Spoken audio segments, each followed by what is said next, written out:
عبادت کو انجام دے کر واپس تشریف لا رہے ہیں، لیکن اس کے باوجود ابھی تک اکمال دین نہیں ہوا۔ جیسے ہی غدیر خم کے میدان میں علی کی ولایت کا اعلان ہوا ہے تو جبرائیل امین پروردگار کی جانب سے یہ پیغام لے کر کے آ گئے کہ الیوم اکملت لکم دینکم واتممت علیکم نعمتی ورضیت لکم الاسلام دینا۔ تو اگر ہم دین اسلام سے علی کی ولایت، علی کی محبت کو نکال دیں تو یہ دین اسلام ادھورا رہ جاتا ہے۔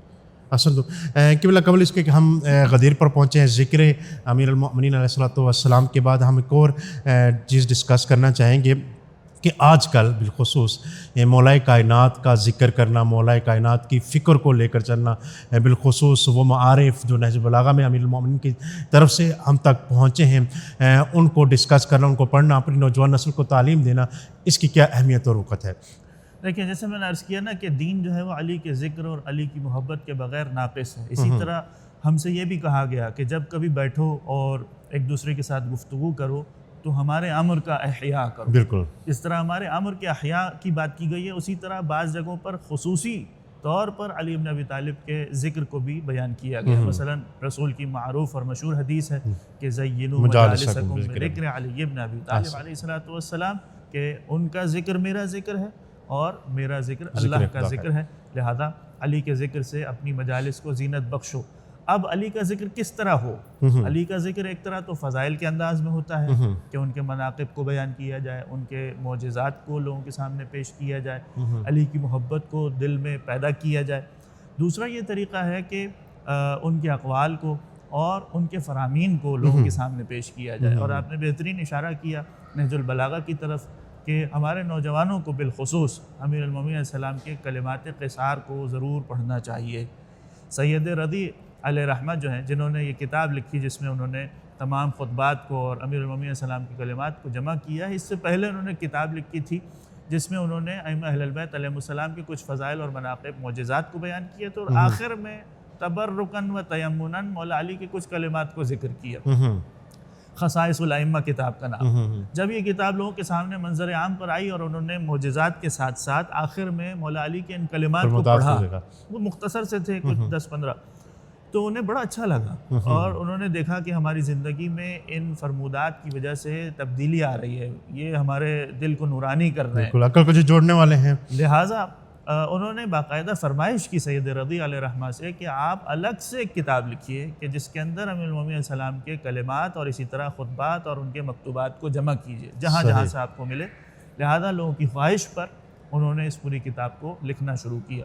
تو ایک بہت بڑا علمی خزانہ ہے، اور اگر ہم اہم مصادر کو دیکھیں کہ ہمارے پاس کتابی شکل میں کون کون سے اہم مصادر ہیں کہ جس سے ہمیں صحیح علم مل سکتا ہے، تو قرآن مجید، اور اس کے بعد امیر المومنین علیہ السلام کی نہج البلاغہ، اور اسی طرح اگر ہم دعاؤں کے مجموعے میں دیکھیں تو امام سجاد علیہ السلام کی صحیفہ سجادیہ، مراجعین کرام، اور اسی طرح سے علماء کرام جو بزرگان ہیں، نجف کے بھی حوزات کے اساتذہ کرام ہیں، وہ بار بار وصیت کرتے ہیں طلباء کو بھی، مومنین کرام کو بھی، کہ اپنی زندگی میں نہج البلاغہ کو ضرور شامل کریں۔ صحیح۔ قبلہ قبل اس کے ہم معارف عید غدیر کو بیان کریں، اور میں چاہوں گا کہ ایک زمانی اور مکانی بحث بھی کی جائے کہ کیا وجہ تھی کہ خصوصی طور پر ذی الحج کے مہینے کا انتخاب کیا گیا، کیا وجہ تھی کہ خصوصی طور پر اس خاص ایک زمان کا انتخاب کیا گیا اور ایک خاص مکان کا انتخاب کیا گیا۔ یہی اعلان کعبہ میں بھی ہو سکتا تھا، یہی اعلان مکہ کسی اور جگہ پہ بھی ہو سکتا تھا، مدینہ میں ہو سکتا تھا، لیکن ایک چٹکیل میدان میں اس کا اعلان کیا جانا اور ایک خاص زمانے اور ایک خاص مکان کا اہتمام کیا، کوئی خاص وجہ ہے اس کی؟ دیکھیں، حج کا موقع وہ ہوتا ہے کہ جہاں پر دنیا بھر سے لوگ آتے ہیں اور ہر زبان بولنے والا، ہر رنگ اور نسل کا شخص جو ہے یہاں پر آتا ہے، لہذا یہ ایک اجتماعی عبادت ہے۔ جیسے نماز جماعت ایک اجتماعی عبادت ہے، اسی طرح اس کو اور اگر وسیع پیمانے پر لے جایا جائے تو یہ حج کی عبادت بنتی ہے۔ صحیح۔ حج میں جیسے آپ نے کہا کہ خانہ کعبہ میں بھی اعلان ہو سکتا تھا، مینا کے میدان میں، عرفات کے میدان میں بھی سب وقوف تو واجب ہے، سب نے وہاں پہنچنا ہے، حج کا ایک لازمی رکن ہے، لیکن اس کے باوجود میدان غدیر کا انتخاب بظاہر اس لیے کیا گیا کہ جیسے تاریخ بھی گواہ ہے، مورخین نے لکھا کہ یہ وہ جگہ تھی کہ جہاں سے اب لوگوں کے راستے جدا ہونے تھے۔ صحیح۔ ہر ایک نے اپنے اپنے وطن کی راہ، اس کو ہم روٹس کہتے ہیں، جی، یعنی ایک چورایا سا آ گیا تھا کہ اب مثلا یمن والے الگ جائیں گے، مدینے والوں نے الگ جانا ہے، عراق والے الگ جائیں گے، تو یہاں سے چونکہ اب جدائی ہونی تھی، اور پھر جو خاص وقت ہے ظہر کا وقت، چل چلاتی ہوئی دھوپ ہے اور نیچے جو ہے وہ گرم ریت ہے، اور اس کے بعد پیغمبر اکرم صلی اللہ علیہ وآلہ وسلم نے براہ راست علی کو کھڑا کر کے ان کا ہاتھ پکڑ کے اعلان نہیں کر دیا ولایت کا، ایک طویل العریض جو ہے خطبہ ارشاد فرمایا، صحیح، جس میں حمد و ثنا بھی ہے، اور جس میں جو ہے وہ مختلف احکامات اور شریعت کے حلال و حرام کے مسائل کو بھی بیان کیے، اس کے بعد آخر میں جا کر علی کی ولایت کا اعلان کیا ہے۔ تو ایسا ماحول پیغمبر نے کریٹ کیا ہے۔ ظاہر ہے کہ آپ سب جانتے ہیں، ہمارے سننے والے بھی جانتے ہیں کہ وہاں کوئی پہلے سے اسٹیج تیار نہیں تھا، بالکل، پالانوں کا ممبر بنایا گیا، ٹھیک ہے۔ اس میں کہا جاتا ہے کہ یہ بھی ایک منطق پوشیدہ تھی کہ اگر کوئی اس خطبے میں دیکھے کہ بہت طولانی ہو رہا ہے، جیسے ہمارے یہاں ہندوستان و پاکستان میں مجالس کا اہتمام ہوتا ہے، کبھی مجلس طولانی ہو جائے، کوئی بیٹھنے والا جو ہے بور ہونے لگے، تو اس کے لیے اختیار ہوتا ہے، وہ آزاد ہوتا ہے، وہ اٹھ کے چلا جائے، کوئی اس کو روکے گا نہیں، ٹوکے گا نہیں۔ تو یہاں پر بھی پیغمبر نے محسوس کیا کہ اتنا اہم اعلان ہے، ایسا نہ ہو کہ کوئی میرے اس طولانی خطبے کو برداشت نہ کر سکے اور بیچ پیغام کو چھوڑ کر وہ جانے لگے، تو سب کے پالانوں کو وہاں پر رکھوایا گیا اور اس کے ذریعے سے ایک بڑا سا ممبر تعمیر کیا گیا۔ اس کی ایک منطق یہ بھی تھی کہ یہ اونچا ہو تاکہ دوسروں کو دکھائی دے، دور سے سب واضح طور پر علی کو دیکھ سکیں۔ تو یہ جو خاص ماحول بنایا گیا ہے اور وقت کا انتخاب ہے، یہ ایسا ہے کہ لوگوں کے ذہنوں میں یہ بات ہمیشہ کے لیے راسخ ہو جائے، کوئی اس کو جان بوجھ کر بھی بھلانا چاہے تو بھلا نہ سکے۔ صحیح۔ اور جب یہ لوگ واپس پہنچے ہوں گے، ظاہر ہے کہ ان کو پہنچنے میں اپنے اپنے گھروں میں تاخیر ہوئی ہوگی، تو گھر والوں نے، بچوں نے، اہل و عیال نے سوال کیا ہوگا کہ جب آپ حج سے چلے ہیں تو اب سفر تو اتنے دن کا نہیں تھا، اس میں 2 دن کی 3 دن کی تاخیر کیوں ہو گئی؟ کیونکہ غدیر کے اعلان کے بعد آپ سب جانتے ہیں کہ 3 دن تک باقاعدہ رسول اکرم صلی اللہ علیہ وسلم کے امر کے مطابق بیعت لی گئی ہے۔ صحیح، اس کا مطلب ابھی 3 دن اور لگے ہیں۔ صحیح۔ تو لوگوں کو گھر پہنچنے میں جب دیر ہوئی ہوگی تو انہوں نے یقیناً سوال کیا ہوگا کہ آپ کو اتنی دیر کیوں ہو گئی؟ تو اب انہیں مجبوراً ہی صحیح بتانا پڑا ہوگا کہ رسول نے ہمیں چلاتی ہوئی دھوپ میں روک کر علی کی ولایت کا اعلان کیا۔ یعنی یہ ہم کہہ سکتے ہیں کہ یہ بہترین قرینے بنتے ہیں اور عقول کو جوڑنے والے قرینے ہیں۔ جی جی، ہمارے ساتھ ہی قبلہ رہے گا، انشاءاللہ ایک چھوٹی سی بریک لینا چاہیں گے، بریک کے بعد اپنے ناظرین کی خدمت پہ حاضر ہوں گے۔ ناظرین کرام، ہمارا سلسلہ گفتگو جاری ہے عید غدیر کے حوالے سے، مولا کائنات کی ولایت کے حوالے سے اور ولایت کے اعلان کے حوالے سے، اور خود فضائل امیر المؤمنین علیہ الصلوۃ والسلام کے حوالے سے انشاءاللہ گفتگو کا سلسلہ بھی جاری رہے گا۔ ہمارے ساتھ رہے گا، ایک مختصر سی بریک لیتے ہیں اور بریک کے بعد دوبارہ آپ کی خدمت میں حاضر ہوتے ہیں۔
اللہم صلی علی محمد وآل محمد وعجل فرجہم۔ ناظرین کرام، دوبارہ آپ کی خدمت میں سلام اور خوش آمدید اور بہت بہت مبارکباد پیش کرتے ہیں عید سعید غدیر کے حوالے سے، اور ہماری گفتگو بھی اسی ٹاپک پر ہو رہی ہے، صحن مقدس سے جناب سیدہ فاطمۃ الزہرا حرم مطہر امیر المؤمنین علیہ الصلوۃ والسلام سے۔ قبلہ دوبارہ آپ کی خدمت میں سلام پیش کرتے ہیں۔ گفتگو ہو رہی تھی غدیر کے حوالے سے، خطبہ غدیر کی جانب کچھ اشارہ کیا۔ ہم آتے ہیں غدیر در قرآن، وہ کون سی قرآنی آیات ہیں جو اسپیسیفکلی اس غدیر کے واقعہ کو کوٹ کرتی ہیں؟ سب سے پہلے تو آیا بلغ ہے کہ جس کے ذریعے سے پیغمبر کو یہ حکم دیا گیا کہ آپ نے علی کی ولایت کا اعلان کرنا ہے. اور بہت سی روایات جو اہل البیت علیہ السلام سے وارد ہوئی ہیں وہ یہ بتاتی ہیں کہ یہ ایک مرتبہ امر آیا اور پیغمبر نے فوراً ہی اس کا اعلان کر دیا، ایسا نہیں ہے. اس میں جو آیت ہے اس کے آخر میں بھی اس بات پر قرینہ موجود ہے، شاہد موجود ہے کہ پیغمبر خود اس اعلان سے کچھ گویا خوفزدہ تھے یا اس بات سے کترا رہے تھے کہ ایسا نہ ہو کہ میں یہ اعلان کروں اور لوگ اسے قبول نہ کریں، لوگ میری تکذیب کریں، مجھے جھٹلا دیں. لہذا روایات یہ کہتی ہیں کہ 3 مرتبہ جبرائیل امین یہ آیت لے کر پیغمبر کی خدمت میں نازل ہوئے، یا ایھا الرسول بلغ ما انزل الیک من ربک، اے رسول آپ وہ پیغام پہنچا دیجئے کہ جو آپ پر نازل کیا گیا ہے. صحیح. اور اس کی تشریح میں تفسیر میں بعد نے لکھا کہ وہ پیغام کیا ہے، فی علی علیہ السلام، وہ علی سے متعلق ہے. فَإِن لَمْ تَفْعَلْ فَمَا بَلَّغْتَ رِسَالَتَهُ. اور یہ اتنا اہم کام ہے، یہ پیغام پہنچانا اتنا ضروری ہے کہ اگر آپ نے یہ نہیں پہنچایا تو گویا آپ نے رسالت ہی نہیں پہنچائی. یعنی یہ جو اگلا جملہ ہے فما بلغت رسالت، یہ کافی مہم جملہ ہے سوچنے والوں کے لیے. اس میں آپ یوں سمجھ لیجئے کہ رسول کی 23 سال کی جو مشقتیں ہیں وہ پنہا ہیں. بالکل. ایک پیغام کے ذریعے پیغمبر کی ساری جو محنتیں اور مشقتیں وہ رائگہ ہو جائیں گی اگر یہ پیغام نہیں پہنچایا. یہ گویا کہ ایسے ہی ہوتا ہے جس طرح خط لکھا جاتا تھا پرانے زمانے میں اور آخر میں جو سگنیچر اور نام لکھا جاتا تھا اس کی اہمیت ہوتی تھی، پورا خط اس پر منحصر ہوتا تھا. اگر ختم نہ ہو اور دستخط نہ کیے جائے تو اس کی کوئی اہمیت نہیں ہوتی تھی. ہو سکتا ہے کسی نے اس کو فیک لکھ دیا ہو. تو اسی انداز سے پیغمبر کو ایک تو ان کے اصلی ٹائٹل سے جو ان کا منصب اور عہدہ ہے اس سے مخاطب کیا گیا، ورنہ قرآن میں جب بھی پروردگار اپنے حبیب کو مخاطب کرتا ہے تو مختلف اوصاف سے، مختلف القاب سے یاد کرتا ہے، پیار بھرے لہجے میں، محبت بھرا انداز ہمیں نظر آتا ہے، کہیں طٰہٰ ہے، کہیں یاسین ہے. لیکن یہاں پر رسول کو ان کے سٹیٹس اور ان کے عہدے سے مخاطب کیا گیا. نہیں، ایک آفیشیل اناؤنسمنٹ ہے جو پیغمبر کو کرنا ضروری ہے. اور وہ آخری جملہ جو میں عرض کر رہا تھا کہ جو کنایہ بنتا ہے اس بات پر کہ واللہ یعصمک من الناس، اور اے پیغمبر اگر آپ گھبرا رہے ہیں کہ لوگ آپ کی تکذیب کریں گے، کوئی شورش برپا ہو جائے گی، تو آپ اس سے گھبرائیے نہیں. اگر لوگوں کی طرف سے کوئی شر ہوگا، لوگ آپ کی تکذیب کریں گے تو اللہ آپ کو ان کے شر سے محفوظ رکھنے والا ہے. تو جب تیسری مرتبہ جبرائیل امین یہ وحی لے کر کے نازل ہوئے تو اب پیغمبر نے تہیہ کر لیا کہ یہ اعلان مجھے کرنا ہے. تو جو پہلا آپ کا تمہیدی گفتگو ہم نے کی اس میں بھی یہ ایک عنصر پوشیدہ ہو سکتا ہے کہ پیغمبر نے کعبے میں اعلان کیوں نہیں کیا، پیغمبر نے عرفات میں اعلان کیوں نہیں کیا. وہاں پر بھی آیتیں نازل ہوتی رہی ہیں، لیکن پیغمبر انتظار کر رہے تھے کہ کیا یہ اب حتمی آرڈر ہے کہ اب یہاں پر اعلان کرنا ہی ضروری ہے. تو تیسری مرتبہ جب آ گیا تو اب مزید ڈیلے کرنا پیغمبر کے لیے ممکن نہیں تھا. اور پھر آپ جانتے ہیں کہ پیغمبر نے کس طرح سے اعلان کیا. اور جب یہ اعلان ہو گیا تو میں نے دوسری آیت آپ کی خدمت میں پیش کر دی، آیا اکمال الدین، کہ جیسے ہی علی کی ولایت کا اعلان ہوا بازو کو تھام کر ان کو بلند کر کے سب کو دکھایا بھی، فقط اعلان نہیں دکھایا بھی ہے. اور بلند کرنے کے بعد کہا کہ من کنت مولاہ فہذا علی مولا، کہ یہ تمہارے مولا ہے، جو مجھے اپنا مولا مانتا ہے وہ علی کو اپنا مولا اور آقا تسلیم کرے. یہاں یہ بھی کہہ سکتے ہیں جس میننگ میں رسول خدا کو مولا مانتا ہے اسی میننگ میں مولا کائنات کو مولا مانے گا. بالکل ایسا ہی ہے. تو یہ جو ایک اعتراض کیا جاتا ہے کہ مولا کا لفظ جو ہے وہ مختلف معنوں میں استعمال ہوتا ہے، تو اس میں ہمیں دیکھنا چاہیے، بات کلیئر ہے اس میں کہ رسول نے پہلے اپنے آپ کو مولا منوایا ہے. کس میننگ میں مانتے ہو؟ کہ تم مجھے مولا مانتے ہو یا نہیں مانتے ہو. جس طرح مجھے مانتے ہو اسی طرح سے علی کو مانو، اور اس کی ولایت کا اعلان بھی اسی معنی میں کیا گیا ہے. اور میں نے عرض کیا کہ فوراً جبرائیل امین جو ہے وہ آیت لے کر کے نازل ہوئے، الیوم اکملت لکم. اس سے پہلے کا بھی حصہ ہے الیوم یئس الذین کفروا من دینکم، یعنی آج ہی کا دن وہ ہے کہ جب کافر تمہارے دین سے مایوس ہو گئے. یہ اس بات کی طرف اشارہ ہے کہ پیغمبر کے گروہ میں جو ان کے ساتھیوں میں شامل ہیں، جو بظاہر پیغمبر کے ہاتھ پر بیعت کر چکے ہیں، ان کے دین کو اور ان کے اوپر ایمان قبول کر چکے ہیں، ان میں کچھ ایسے ہیں کہ جن کے دل میں کھٹک ہے، وہ دل سے ایمان قبول نہیں کر رہے. لہذا پیغمبر کو پہلے سے اشارہ کیا گیا کہ کچھ لوگ ہیں جو یہ سمجھ رہے تھے کہ رسول اس دنیا سے جائیں گے تو ان کی جو تحریک ہے، ان کا جو مشن ہے وہ ختم ہو کر کے رہ جائے گا، اس کے بعد ہم اس پر قبضہ کر لیں گے اور اپنے ہاتھ میں لے لیں گے اس سارے نظام کو. لیکن اشارہ کر دیا گیا کہ جو کافر ہیں جو دل سے آپ پر ایمان نہیں لائے ہیں وہ اب آپ کے دین سے مایوس ہو گئے، کیونکہ آپ نے ایسے شخص کی ولایت کا اعلان کر دیا ہے کہ اس کے بعد یہ علی نہیں ہے۔ میں مزید آگے چل کر اشارہ کروں گا، یہ پورا ایک سلسلہ ہے جو قیامت تک چلنے والا ہے۔ علی کے بعد حسن ہے، حسن کے بعد حسین ہے، کیونکہ یہ ذریت طاہرہ ہے جو قیامت تک۔ تو اب کافر مایوس ہو گیا کہ اگر ہم رسول کو برداشت کرتے رہے تو چلو مثلاً 20 سال 30 سال علی کو بھی دیکھ لیں گے، لیکن اس کے بعد کیا؟ اس کے بعد یہ سلسلہ تھمنے والا نہیں ہے۔ صالح بعد صالح، یہ ذریت طاہرہ ہے، نسل پاکیزہ ہے جو قیامت تک باقی رہنے والی ہے۔ تو اب کافر مایوس ہو گئے کہ اس دین کو ہم ختم نہیں کر سکتے ہیں۔ قبلہ جیسے ہر عمل کا ایک رد عمل ہوتا ہے، یا جس کو ہم بااصطلاح کہتے ہیں آفٹر شاکس ہوتے ہیں،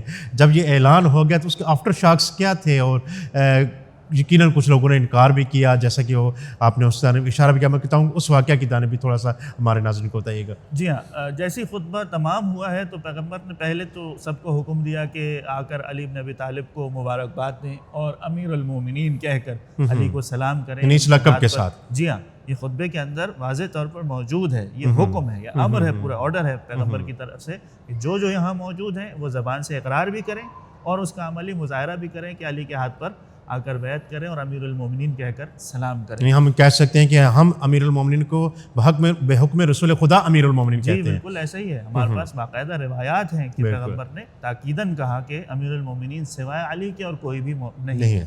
لہذا یہ سلسلہ ہوا اور اسی میں بہت سے صحابہ کرام تھے جو آئے اور آنے کے بعد علی کو مبارکباد پیش کرتے رہے، اور اسی میں جیسے میں نے عرض کیا کہ کچھ منافقین بھی تھے کہ جن کو یہ پیغام نہیں بھایا۔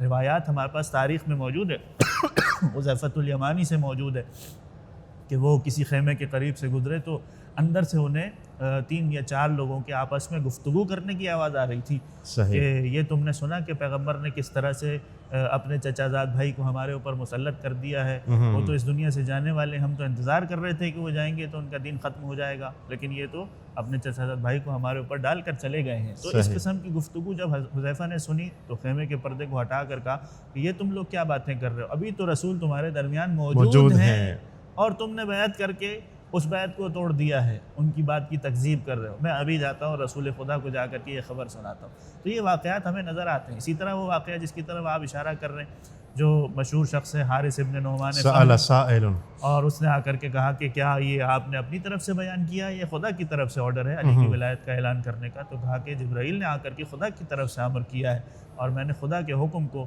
لوگوں کے سامنے بیان کیا ہے۔ تو اس نے علل اعلان کہا برملا، یعنی جرأت دیکھیے کہ اس نے اپنے دل میں جو موجود نفاق تھا اس کو علل اعلان ظاہر کر دیا کہ اگر یہ خدا کی طرف سے ہے تو پروردگار مجھ پر ابھی اپنے عذاب کو نازل کرے۔ اور لوگوں نے دیکھا کہ وہ ابھی اپنی سواری تک نہیں پہنچا تھا اور آسمان سے عذاب نازل ہوا، پتھر کی شکل میں، آگ کی شکل میں، اور اسی وقت وہ جل کر کے خاک ہو گیا۔ اور قرآن کی آیت بھی نازل ہو گئی کہ سأل سائل بعذاب واقع للکافرین لیس لہ دافع۔ اور اس میں بھی ایک نقطہ موجود ہے کہ یہ ایک ایسا عذاب تھا جو کافروں کے لیے ہے، یعنی اس کا مطلب یہ ہوا کہ وہ تو خود اپنی زبان سے اقرار کر رہا تھا۔ حدیث میں یہ جملہ موجود ہے اس شخص کا کہ آپ نے کہا کہ اللہ کو ایک مانو، ہم نے مان لیا۔ آپ نے کہا کہ آپ اللہ کے رسول ہیں، ہم نے آپ کو رسول مان لیا۔ آپ نے کہا نماز پڑھو، ہم نے نماز پڑھی۔ آپ نے کہا ہم ساری آپ کی باتیں مانتے رہے، اب یہ کیا کہ آپ نے علی کو اپنے بعد اپنا خلیفہ اور جانشین مقرر کر دیا ہے۔ تو اس کا مطلب یہ ہے کہ وہ توحید کو مان رہا ہے، رسالت کو مان رہا ہے، قیامت کو مان رہا ہے، نماز روزہ حج زکوٰۃ ہر چیز کو مان رہا ہے، صرف علی کی ولایت کا انکار کر رہا ہے۔ اور جب عذاب نازل ہوا تو آیت میں لفظ استعمال ہوا کافر کا عذاب ہے، یعنی توحید کو، رسالت کو، قیامت کو ماننے کے بعد علی کی ولایت کو نہیں مان رہا تو وہ کچھ نہیں مانگا، خدا کی نگاہ میں وہ شخص دین کو نہیں مانتا ہے۔ صحیح قبلہ چونکہ غدیر کا موقع ہے اور پوری دنیا میں بالخصوص امیر المومنین کے چاہنے والے اس جشن کا اہتمام کریں گے، پوری دنیا میں جشن منائیں گے بھی، اور جو یہاں پہ آ سکے حرم مطہر میں وہ آئیں گے بھی ضرور۔ میں چاہوں گا کہ ایک پیغام حرم مطہر امیر المومنین علیہ الصلوۃ والسلام سے اور صحن فاطمۃ الزہرا سلام اللہ علیہا سے جائے ہمارے تمام مومنین کے لیے کربلا ٹی وی اردو کے توسط سے، جس کو ہم پیغام غدیر کے عنوان سے یاد کریں۔ جتنے مومنین اور مومنات ہماری اس ٹرانسمیشن کو دیکھ رہے ہیں، سب سے یہی گزارش ہے کہ اس پیغام کو عام کریں، اور یہ ائمہ اہل بیت علیہم السلام کی بھی دلی خواہش ہے۔ اس کی طرف بھی بعض روایات میں اشارہ ملتا ہے، یعنی آپ دیکھیے کہ غدیر کے واقعے کے ہی تقریباً 20 دن کے بعد یا 22 دن کے بعد کربلا کا واقعہ ہوا ہے۔ کربلا کے واقعے کو ائمہ اہل بیت علیہم السلام نے کس طرح زندہ رکھا ہے عزاداری کی شکل میں۔ ہر امام جو کربلا کے بعد آتا رہا وہ گریہ کرتا رہا اور ماتمداری عزاداری کو انہوں نے سوگ کی شکل میں باقی رکھا مستمر رکھا اور جب انہیں پوچھا گیا کہ آپ اس واقعے کو اتنا عرصہ گزر گیا ہے اس طرح سے کیوں مناتے ہیں، یعنی ابھی محرم کا چاند نمودار ہوتا تھا اور ائمہ کے گریے کی کیفیت طاری ہو جاتی تھی، تو ائمہ نے ہمیشہ یہی بتایا کہ کہیں ایسا نہ ہو کہ تم کربلا کے واقعے کو بھی اسی طرح بھلا دو جس طرح سے تم نے غدیر کے واقعے کو بھلا دیا۔ یعنی جہاں اس میں عزاداری کی اہمیت ہمارے سامنے آ رہی ہے، وہاں دل میں غم اور ایک شکایت بھی ہے صحیح کہ تم غدیر کے واقعے کو کیوں بھول گئے، وہی تو اساس تھی، اس کے بعد ہی تو سارا مسئلہ اور جھگڑا کھڑا ہوا ہے۔ صحیح جن لوگوں نے رسول کے اس غدیر کے فرمان کو بلا اعلان کو دیا، نہیں مانا، وہی لوگ جو ہے وہ آج دین کے اندر فتنہ برپا کر رہے ہیں، وہی لوگ دین سے گمراہ ہو رہے ہیں۔ لہذا ہماری اور آپ کی سب سے اہم ترین ذمہ داری یہ بنتی ہے کہ اس دن کو اس طرح سے منائیں جس طرح ہم دوسرے عیدوں کو بھی مناتے ہیں، عید الفطر کو، عید الاضحیٰ کو، اس سے بڑھ چڑھ کر اس عید کو اس طرح سے منائیں کہ علی کی ولایت کا پیغام دنیا بھر میں پہنچ سکے۔ احسن تو بہت بہت شکریہ آپ یہاں پہ تشریف لائے، جو بھی ہمارے ناظرین ہوتے ہیں یہ پروگرام دیکھ رہے ہوتے ہیں، ان سب کے دل ہوتا ہے کہ ان کی آواز کو بارگاہ امیر المومنین اور بارگاہ سید الشہداء تک پہنچایا جائے۔ میں چاہوں گا کہ آپ اپنے دست دعا کو سے اور اپنی زبان سے ان مومنین کے لیے بالخصوص غدیر کے حوالے سے یہاں پہ زیارت کی دعا کیجیے گا۔ پروردگارہ، تجھے واسطہ ہے محمد اور آل محمد کا اور بالخصوص امیر المومنین علیہ السلام کا، جو ہم سے اس دن دعاؤں میں کہا گیا کہ یہ نعمت عظمیٰ ہے جو ولایت علی کی شکل میں اور ولایت اہل البیت کی شکل میں پروردگار نے ہمیں عطا کی ہے۔ اس نعمت عظمیٰ کو مرتے دم تک ہمارے سینوں میں باقی رکھ، اور اسی طرح وہ لوگ کہ جو زیارت پر آنے کے مشتاق ہیں، کربلا آنا چاہتے ہیں، نجف آنا چاہتے ہیں، اور اسی طرح دیگر مقامات مقدسہ، پروردگار ان سب کو جلد از جلد ان تمام مقامات مقدسہ کی زیارت سے مشرف فرما۔ الہی میں بہت بہت شکریہ کہ آپ تشریف لائے، اور انشاءاللہ آپ کو ہم زحمت دیتے رہیں گے نجف میں بھی اور کربلا میں بھی۔ سلامت رہیں۔ ناظرین کرام، پروگرام اپنے اختتامی مرحلے میں داخل ہو چکا ہے۔ ہماری یہ کوشش تھی کہ ہمارا آج کا جو پہلا پروگرام ہے جو غدیر کے حوالے سے آپ کی خدمت پیش کیا گیا ہے، بہترین پروگرام اور بہترین علم کے ذخیرہ کے ساتھ آپ کی خدمت میں، کیونکہ ہم جس باب پہ بیٹھے ہیں وہ باب مدینۃ العلم ہے اور یہاں سے علم کے سرچشمے پھوٹتے ہیں۔ انشاءاللہ یہ سلسلہ جاری اور ساری رہے گا، نجف سے، کربلا سے، کاظمین و سامرا سے، کم و مشہد سے، اور ہر اس جگہ سے کہ جہاں پر بھی ائمہ معصومین علیہم الصلوۃ والسلام کے مزارات موجود ہیں۔ اس وقت تک کے لیے اجازت چاہیں گے، انشاءاللہ ملتے ہیں نیکسٹ پروگرام میں۔ اللہ حافظ و ناصر۔